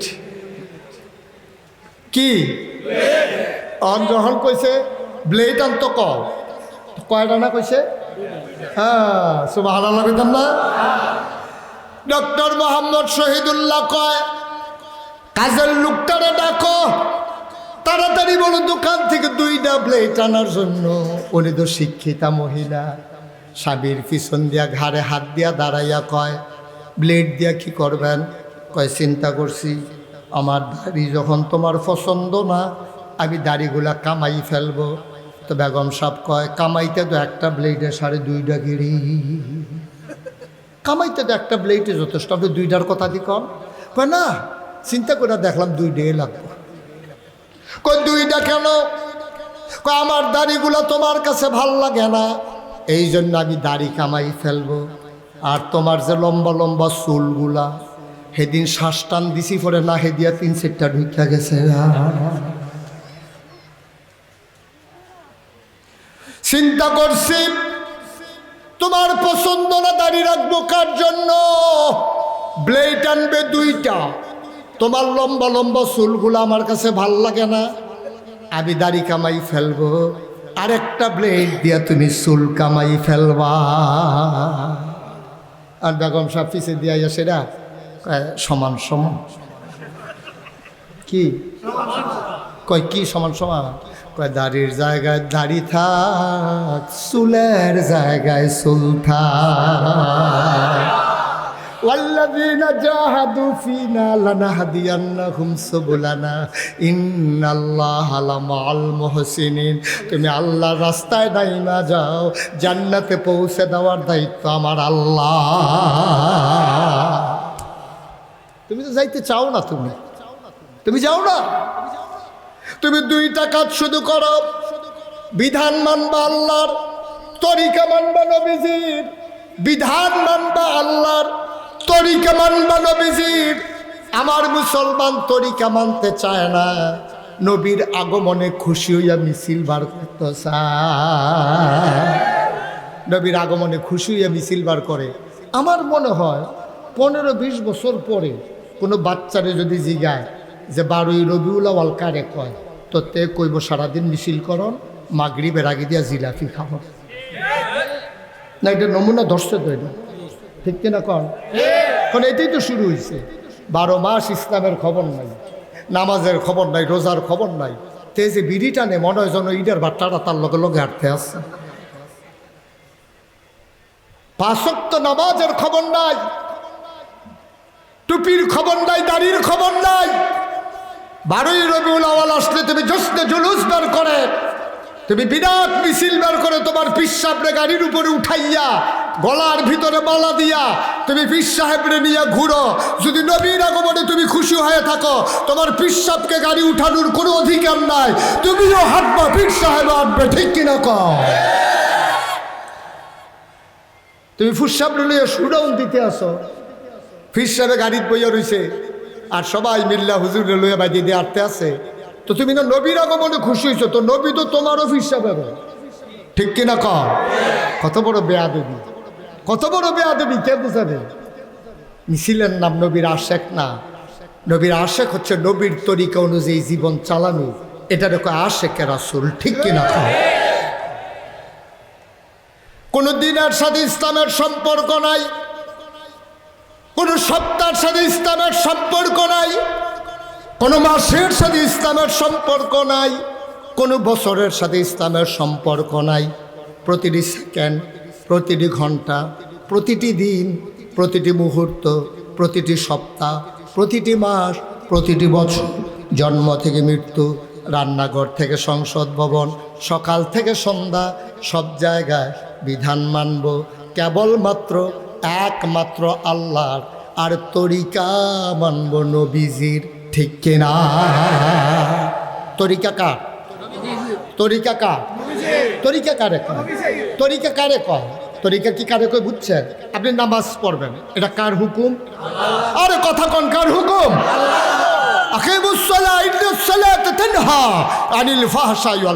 তুমি নামাজ পড়ো, নামাজ তোমাকে মন্দ কাজ, খারাপ কাজ থেকে ফিরেই রাখবে।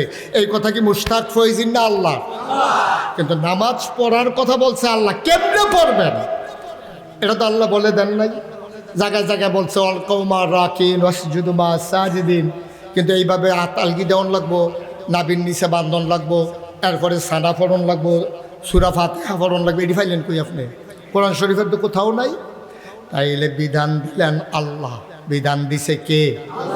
আর শিখাই দিছে নমুনা শিখাই দিছে নবীজি। এর লেগে বিধান হইল আল্লাহর, আর তরিকা মানব নবীজির, ঠিক কিনা? আপনি যদি মনে করেন যে হুজুর নামাজ তো আমি ফরনে লাগবো, তো একটা কাজ করি, আগে সেজদা দিয়া লাগে, পরে রুকু দেবো, হবে? নামাজ হবে? কেন কেন? এটা নবীর তরিকা অনুযায়ী হয় না। আপনি যদি মনে করেন তরকারি সবজি তো আমি খাওয়া লাগবে, ডাইল দিয়া প্রথমে খাইয়া লই, পরে গরুর গোস্ত দিয়া খাবো, তাইলে মহিলারা শুদ্ধ আশি গরম লাগবো। বাইসাবে তো খানাও শিখছে না, শুরুয়ে করছে ডাইল দিয়া। সহজ হিসাব। তাইলে বিধান মানবো কার? আল্লাহ। তরিকা মানবো কার?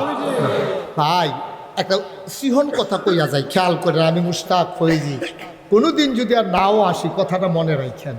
আপনি যদি সারা জীবন নফল করেন, সারা জীবন সুন্নত আদায় করেন, সারা জীবনের নফল দিয়া সুন্নত দিয়া একটা ফরজ সাজদার সমান হবে না, ঠিক কিনা? কথা কি বুঝছেন? সারা জীবনের নফল নামাজ দিয়া একটা ফরজ নামাজের সমান হইতো না। কথা যে একটা মনে পড়ছে, এটা কি কইলে তা? নোয়াখালীর হুজুর এসে ওয়াজ করতো। কোন জায়গা?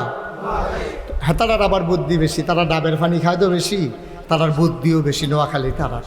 আমিও গেছি, গিয়েও দেখছি যে কয়দিন ডাবের পানি খাইছি, আমারও বুদ্ধি বাইরে যে গেতে আছে। নোয়াখালীর হুজুর এসে মাহফিল করার লাগিয়া, তো মাহফিলের ভিতর দিয়ে হুজুর খুব মজার মজার কথা কইতে আছে। একবারা ওনার মতো বুদ্ধিমান দাঁড়াইয়া কয়, হুজুর আপনি যে কইলেন সারা জীবনের নফল মিলাইলেও একটা ফরজ হইতো না, নফলটি কি ফাও গেল? তাইলে এত যে নফল করলাম, সবে বড়তে রোজা রাখলাম, মেরাজের রোজা রাখলাম, আইয়ামি বীজ রাখলাম, সোমবারে বিশুদ্ধবারে রাখলাম, কত রোজা রাখলাম, তো এই রোজা দি, নফল নামাজ দি, তাহাজ্জুদ পড়লাম, এটি কি সব ফাও? হুজুর কয় না, ফাওই তো গেরি, এটি অবশ্যই কাজে লাগবো। কত আপনি দি কইলেন সারা জীবনের নফল মিলাইলেও একটা ফরজ হইতো না, আপনি একটু কইয়া দেন যে অন্তত 100 অথবা 1000 অথবা 5000 নফল মিলাইলে একটা ফরজ হইব, এইটা দূর কম।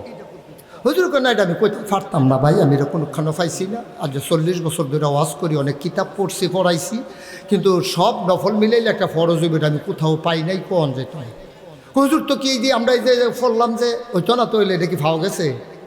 কয়টা নফল মিলাইলে একটা ফরজ হয় হুজুর, এটা কুদুর কইতেন পারেন না? হুজুরে চিন্তা করে দেখলো, এমনি তো কেউ জিগাইছে না, এটা কি জবাব দিতাম? কিতাব দিয়ে তো তারে বোঝান যাইতো না, কারণ কেমনে বোঝান দরকার। হুজুরে কতক্ষণ চুপ করে রয়েছে। চুপ করে থেকে আপনাদের দিকে সুপারি গাছ আছে নি? কয় জি হুজুর আছে। হুজুর ডাক দেয়া কয়, আপনি জানতেন চাইছেন কয়টা নফল মিলাইলে একটা ফরজ হয়? তাইলে যতটা সুপারি গাছ মিলাইলে একটা নারিকেল গাছ হয়। এবার হুজুর সুপারি গাছ মিলাইলে আবার নারিকেল গাছ হইব কেমনে? কত নফল মিলাইলে ফরজ হইব কেমনে? সারা জীবনের নফল মিলাইলে যেমন একটা ফরজ হবে না, 1 কোটি সুপারি গাছ মিলাইলেও একটা নারিকেল গাছ হবে না, ঠিক কিনা? 1 কোটি নারিকেল গাছ মিলাইলে একটা ফরজ হবে না রে আব্বা। সারা জীবনের নফল নামাজ মিলাইলেও একটা ফরজ বানাইতে পারবা না। এই জন্য ফরজের জায়গায় ফরজ রাখবা, ওয়াজিবের জায়গায় ওয়াজিব রাখবা, সুন্নতের জায়গায় সুন্নত রাখবা, নফলের জায়গায় নফল রাখবা। ফাগড়ি বান্ধন সুন্নত। নাগাইশের ফিসাব কুমিল্লাতে হুজুর আইছে, হুজুরে কইছে ফাগড়ি বান্ধন সুন্নত। হাতে মনে মনে কয় জীবনে তো আর ফাগড়ি বান্ধা গেলাম না, সারা জীবন গেল, কোন দিন মইরা যায়। হুজুরে দি কয় ফাগড়ি বান্ধন সুন্নত, ফাগড়ি তো বানলাম না। ত্যাগ করছে কি মাহফিলতে সব যখন গেছে, সিফা রাস্তাত গিয়া দেখে লাইট নাই, তে লুঙ্গিটা টান দিয়া সেরেত করে সিরা মাথাত ফাগড়ি বান্ধা লাইছে। ফাগড়ি বান্ধা সুন্নত, ফরজ বাদ দিয়া না, ঠিক কিনা কও? তুমি লুঙ্গি খুললা ফাগড়ি বানবা না, লুঙ্গির জায়গায় লুঙ্গি থাকবো, পাঞ্জাবির জায়গায় পাঞ্জাবি থাকবো, টুপির জায়গায় টুপি থাকবো, তারপরে না তুমি ফাগড়ি বানবা। তাইলে না তোমার সোনায় সোহাগা। ও আব্বা, ফরজের জায়গায় ফরজ রাখো, ওয়াজিবার জায়গায় ওয়াজিব রাখো, সুন্নতের জায়গায় সুন্নত রাখো, নফলের জায়গায় নফল রাখো। তখন তোমার নফলগুলা এক একটা জিলিক মারবে, ঠিক কিনা? তুমি নামাজ পড়বা না, তুমি তসবি লই আর হুজুরে ফিসা হুজুরে কইছে সুবহানাল্লাহ পড়লে আসমান থেকে জমিন, মাগরিব থেকে মাশরিক, শিমাল থেকে জুনুব, যত বড় খালি জায়গা আছে একবার সুবহানাল্লাহ পড়নের লগে লগে এই খালি জায়গা পরিমাণ সওয়াব বান্দার আমল নামায় দিয়ে দেওয়া হয়। তে আজানটা পড়লে তসবিটা বার করে সুবহানাল্লাহ সুবহানাল্লাহ সুবহানাল্লাহ। সকলে কয় ভাই আইয়েন না মসজিদ নামাজটা পড়ে আইয়েন। কাও না, হুজুরে যেই কথা কইয়া গেছে সুবহানাল্লাহ পড়লে পুরা খালি জায়গা পরিমাণ সওয়াব, তুমি নামাজ পড়বা কামাই করবা কত, আর আমি সুবহানাল্লাহ দিয়ে কি একটা ফেস লাগাই লিখতেছি না সওয়াবে। ভাতের লগে তরকারির লগে না সালাদটা ভাল লাগে। তোমারে শুধু সালাদ দিলে ভাত যদি তরকারি যদি না দেয় তোমার রাগ হবে।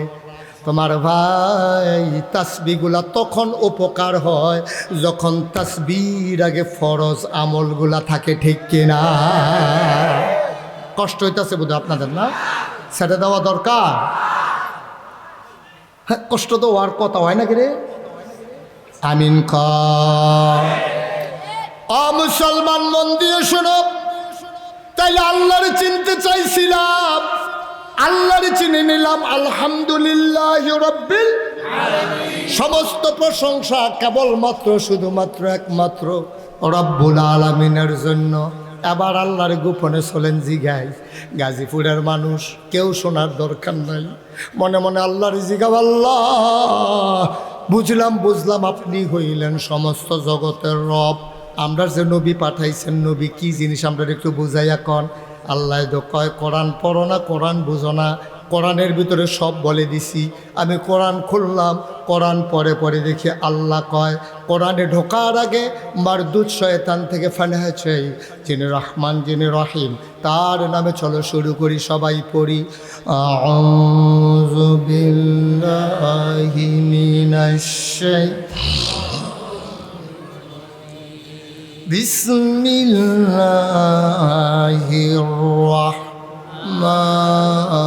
রাহমানির রহিম।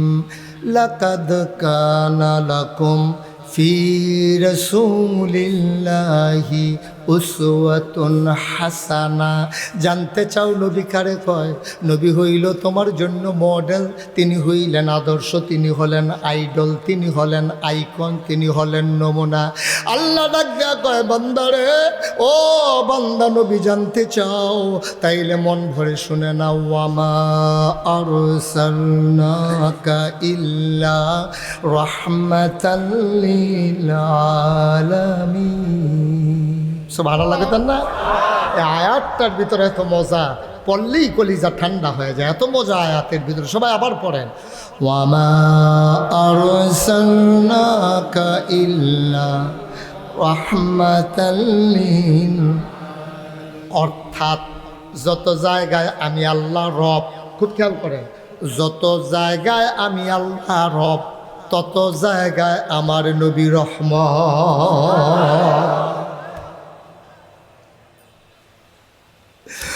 মুসলমান মক্কার কাফেরদের অত্যাচার সহ্য করে নবী আর থাকতে পারেন না মক্কায়। তিনি রওনা দিলেন মদিনায়। তিনি সীমান্ত পার হয়ে 3 দিন সাউর গোয়ায় অপেক্ষা করে শত্রুদের চোখ ফাঁকি দিয়ে তিনি চলে গেলেন মদিনায়।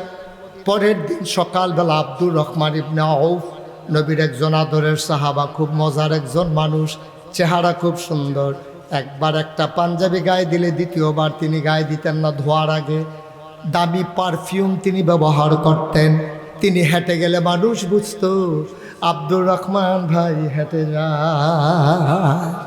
সকালবেলা আব্দুর রহমান নবীর ঘরের দরজায় দাঁড়ালেন, ঝাঁক দিলেন, আসসালাতু আসসালামু আলাইকা ইয়া রাসূলুল্লাহ। ভেতর থেকে একজন বের হয়ে কয় কারে রাখেন? কয় আমার নবী কই? কয় নবী তো নাই। কয় নবী গেছে কই? কয় সকালবেলা কই আমরা উঠে দেখি নাই। সবাই উনি পেরেশান হয়ে গেলেন। আব্দুর রহমান হাউমাউ করে কাঁদতে শুরু করলেন। নবীর একটা নজর না দেখলে খাইতে পারি না, ঘুমাইতে পারি না। নবী কই? কয় আমরা জানি না কই। তিনি কাঁদতে কাঁদতে ঘরে চলে আসলেন। তিনি সন্দেহ পোষণ করলেন নবী বোধহয় চলে গেছে। এই ছেলেটা বসাই দেন তো ভাই, এই যে ভাই, এটা কি করলেন আপনি? এই সময় এই কাম করে মানুষে, একটু সিফা দিয়া বল। উনি বুঝছে না, বসেন, আমি আর লম্বা না, একটু সামান্য কয়েক মিনিটের ভিতরে শেষ করে দেব।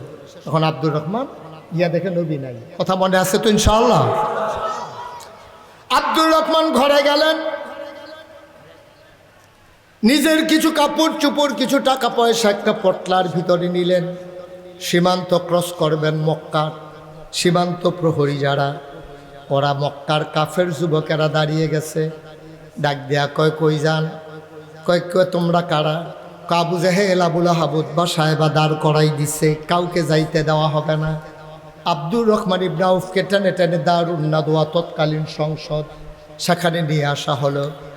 আবু জেহেল কয় ভাই সাহেব, আপনি তো সুন্দর মানুষ, ভদ্র মানুষ, চেহারাও সুন্দর, চলনও ফিটফাট, কই যাইতেছিলেন? আব্দুর রহমান বুঝে নাই, খুশি মনে খোলা মনে সরলভাবে বলে ফেলছেন, এই মক্কায় নবী নাই, আমি এই মক্কায় থাকতে পারবো না, আমি চলে যাব মদিনা।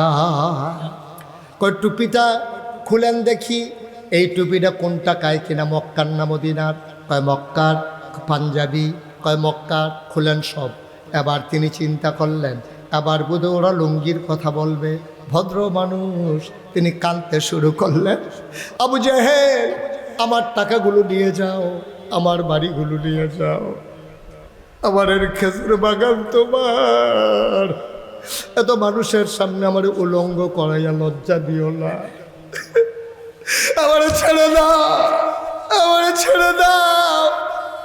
আব্দুর রহমান তার জমানো টাকাগুলা নিয়ে গেল, ওরা পাঞ্জাবি খুলে ফেললো, টুপি খুলে ফেললো।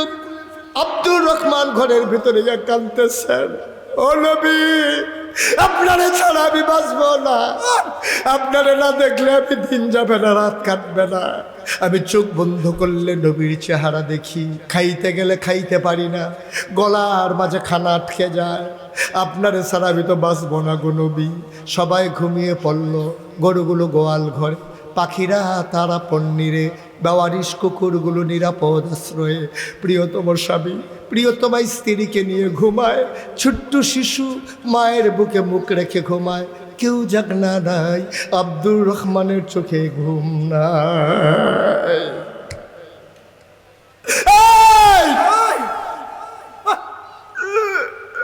আব্দুর রহমানের চোখে ঘুম নাই, শ্বাসরাত হয়ে গেল। আব্দুর রহমান আস্তে করে ঘর থেকে বের হলেন, পাঞ্জাবি নিলেন না, টাকা পয়সা নিলেন না, পরনে একটা পুরান লুঙ্গি পরলেন, কেউ যত সন্দেহ করতে না পারে। তিনি মদিনা মক্কার যুবকগুলা ঘুমিয়ে পড়েছে শেষ রাতে, তিনি বর্ডার ক্রস করলেন, সারাটা রাত তিনি হাঁটেন, সারাটা দিন তিনি গুহার ভিতরে লুকাই থাকে, দিন যায় রাত যায়, মদিনা আসে না, মক্কার পথ আর শেষ হয় না।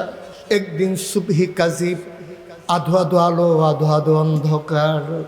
আব্দুর রহমান ইবনে আউফ চিন্তা করলেন, এখন তো সূর্য উঠে যাবে, আমি ধরা পড়ে যাব।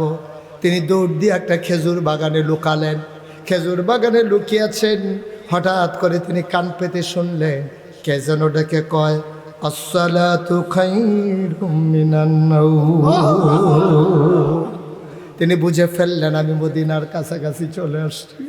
তিনি আস্তে করে বের হলেন, দৌড়ে গেলেন মসজিদের কিনারে, কেউ তারে চিনে না, তিনিও কাউরে চিনেন না। ঠান্ডা পানি দিয়ে ওযু করে মসজিদে ঢুকলেন, আল্লাহর নবী মসজিদে ঢুকলেন, ইমামতি করলেন, নামাজ হয়ে গেল।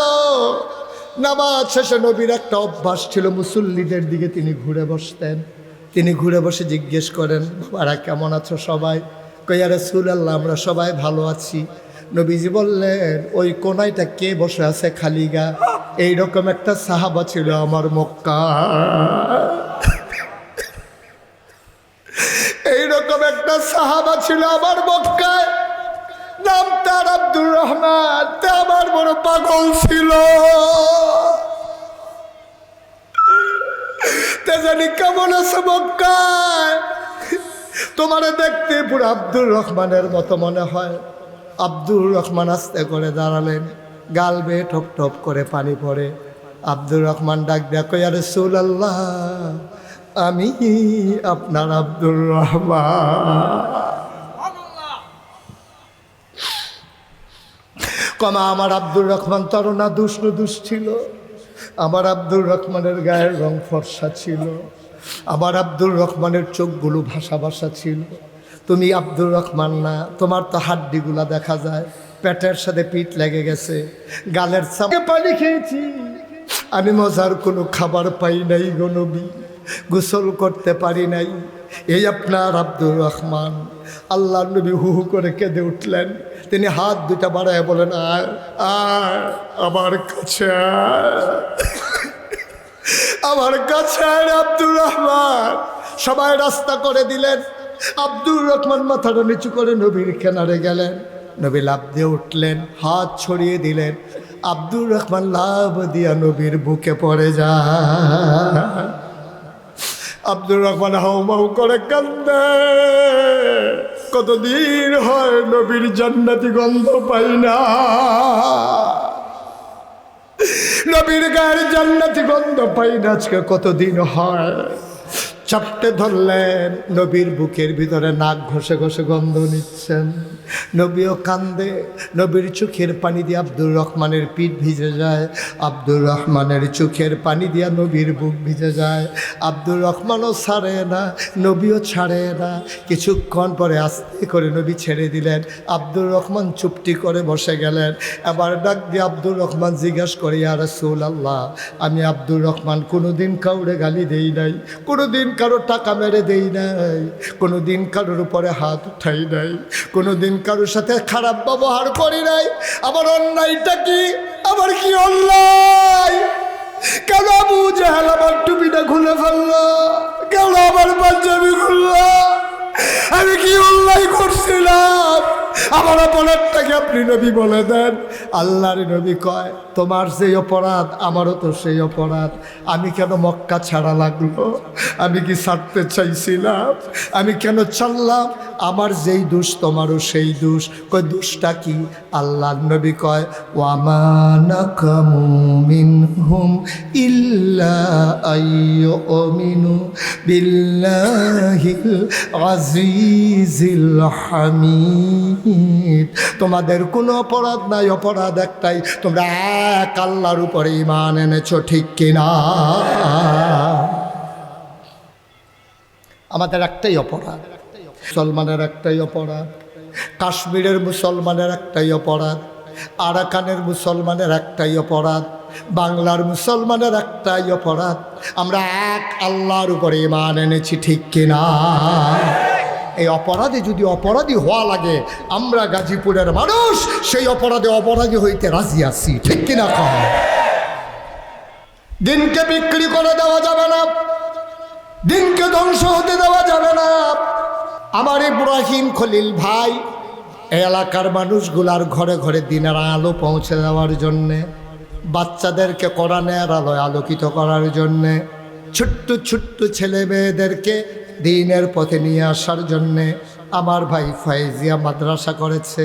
আমার নামের সাথে নামের অংশ মিলে গেছে, এত সুন্দর করে মাদ্রাসা সাজাইছে। ভাই অনুরোধ করে বলে যাই, তোমরা যারা গার্মেন্টসের লোক আছো, তুমি একটা বাচ্চা অন্তত মাদ্রাসায় দাও, সবগুলো বাচ্চারেও দাও, 5টা বছর মাদ্রাসায় পড়াও, তারপর স্কুলে নিয়ে যাও, তারপরে ডাক্তার বানাও, ইঞ্জিনিয়ার বানাও, আমার আপত্তি নাই। 5টা বছর যদি সে সহি করে কোরআন পড়ে, কবিরা গোনাগুলো চিনে যায়, হালাল হারাম বুঝে, ডাক্তার হইল, সে আর সিজারের নর্মাল ডেলিভারির জায়গায় সিজার করবে না, ঠিক কিনা? তারে তুই 5টা বছর কোরআন শিক্ষা দাও, হালাল হারাম শিক্ষা দাও, সে ইঞ্জিনিয়ার হইলে ব্রিজের ভিতরে রডের বদলে আর বাঁশ দেবে না, ঠিক কিনা খাও? দোকানদার হইলে সে আর দোকানের ভিতরে ওই 2 নম্বরই মাল বিক্রি করবে না। সে যদি কাস্টমার হয়, দোকান বাকি খাইয়া দোকানদারকে আর ঘোরাবে না, ঠিক কিনা? সুতরাং 36 বছর আমি মুশতাক ফয়েজি মাহফিল করি, এ জায়গাটাতে আমার আর কখনো আশা হয়ে ওঠেনি। যদিও আমি প্রথম এসেছি, আমার মন ধরেছে, বাচ্চাটারে বসান্তে যেহেন তুইটা গেছে, হ্যাঁ না বসান, হাই হাই ছেলে, যেখান থেকে গেছো ওইখানে আসো।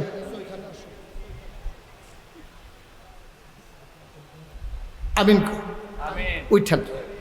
প্রত্যেক দিন এখানে মাহফিল হয় না, সব মাহফিল এক মাহফিল মনে করেন না। আজকে আমি যখন কুমিল্লা থেকে রওনা করি, অঝোর বৃষ্টি ঝরেছে। আমার পিএস ইব্রাহিম খলিল ভাইকে জিজ্ঞেস করেছে আমরা কি রওনা করবো? হ্যাঁ, গাজীপুরে কোনো বৃষ্টি নাই। আয় ছেলে আয়, বসো।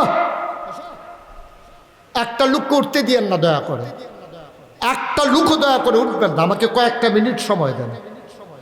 আমি ৩৬ বছর মাহফিল করি, মাহফিলে কদম দিলে মাহফিলটার ওজন বুঝি। আজকে তোমাদের এই মাহফিলে কদম দিয়ে আমি মোশতাক ফয়েজির মন সাক্ষী দিয়েছে তোমাদের মাহফিল আল্লাহ কবুল করে নিয়েছে। যদি কো হুজুর বুঝলেন কেমনে? এই যে বললাম কুমিল্লাতে অঝোর বৃষ্টি, আর তোমাদের এখানে বৃষ্টি নাই। বৃষ্টি থাকলে কি বসতে পারতা তোমরা? তারপরেও বুঝেন না মাহফিল কবুল হইছে না না হইছে। তারপরে মাহফিল থেকে চলে যেতে মন চায়। আপনি কি মাহফিল বুঝেন কারে কয়? আপনি তো কিচ্ছু দেখেন না, ফেরেশতা দেখে। আপনার আব্বা আমার আম্মা যাদেরকে কবরে শোয়াইছেন, মাহফিলের চতুর্পাশ দিয়ে তারা রুহানি হালাতে দাঁড়িয়ে আছে। সুবহানাল্লাহ বলবেন না? ফেরেশতা জিজ্ঞেস করে কেন দাঁড়িয়ে আছো? তোমার মাকে দেখে দেখো কুমিল্লার হুজুর এসেছে, আমার ছেলেও মাহফিলে গিয়েছে। আমি দুনিয়াতে শুনেছি ছেলেরা দোয়া করলে মায়ের আর বাবার কবরের আযাব বন্ধ হয়ে যায়। ফেরেশতা আমারে তাড়াইয়া দিও না, আমি দোয়া নেওয়ার জন্য আসছি। আমি দোয়া লইয়া গিয়া দেখতে চাই আমার কবর জান্নাতের টুকরা হইছে নাকি। মা যারা কবরে শুয়াইছ, বাবা যারা কবরে শুয়াইছ, একটা লোক উঠে যাবা না, একটা লোক নড়বা না। সবাই মিলে আমরা মায়ের জন্য দোয়া করব, বাবার জন্য দোয়া করব।